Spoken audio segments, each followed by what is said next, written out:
നമസ്കാരം. News corner വാർത്തയിലേക്ക് എല്ലാ പ്രേക്ഷകർക്കും സ്വാഗതം. ചങ്ങരംകുളം ടൗണിലെ ഗതാഗത കുരുക്ക് പരിഹരിക്കാൻ ട്രാഫിക് പരിഷ്കരണം നടപ്പിലാക്കാൻ ആലങ്കോട് പഞ്ചായത്ത് ഓഫീസിൽ ചേർന്ന ട്രാഫിക് റെഗുലേറ്ററി കമ്മിറ്റി യോഗം തീരുമാനിച്ചു. തീരുമാനത്തിന്റെ ഭാഗമായി നരണിപ്പുഴ റോഡിൽ നിന്ന് വരുന്ന വാഹനങ്ങൾ ബസ് സ്റ്റാൻഡ് വഴി ഹൈവേ ജംഗ്ഷനിലേക്ക് പ്രവേശിക്കണം. അതുപോലെ തന്നെ എടപ്പാൾ ഭാഗത്ത് നിന്ന് ചെറവല്ലൂർ അതുപോലെ തന്നെ നരണിപ്പുഴ റോഡിലേക്ക് വരുന്ന വാഹനങ്ങൾ പെട്രോൾ പമ്പ് അതുപോലെ തന്നെ കിഴക്കേ റോഡ് വഴി കടന്നു പോകണം. വാർത്ത വിശദമായി. ചങ്ങരംകുളം ടൗണിലെ ഗതാഗത കുരുക്ക് പരിഹരിക്കാൻ ട്രാഫിക് പരിഷ്കരണം നടപ്പിലാക്കാൻ ട്രാഫിക് റെഗുലേറ്ററി കമ്മിറ്റി യോഗം തീരുമാനിച്ചു.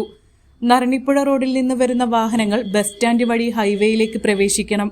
ചിറവല്ലൂർ റോഡിൽ നിന്ന് വരുന്ന വാഹനങ്ങൾ എടപ്പാൾ തൃശൂർ റോഡിലേക്ക് കയറണമെങ്കിൽ നേരെ ഹൈവേയിലേക്ക് പ്രവേശിക്കണം.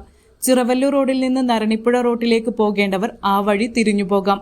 എടപ്പാൾ ഭാഗത്തു നിന്ന് നരണിപ്പുഴ ചിറവല്ലൂർ ഭാഗങ്ങളിലേക്ക് പോകുന്ന വാഹനങ്ങൾ പെട്രോൾ പമ്പ് പാർട്ടി ഓഫീസ് വഴി പോകണം. കുന്നംകുളം റോഡിൽ കീർത്തി മുതൽ നരണിപ്പുഴ റോഡ് വരെയും ബസ് സ്റ്റാൻഡ് റോഡ് മുതൽ ഹൈവേ ജംഗ്ഷൻ വരെ നോ പാർക്കിംഗ് ബോർഡ് സ്ഥാപിക്കും.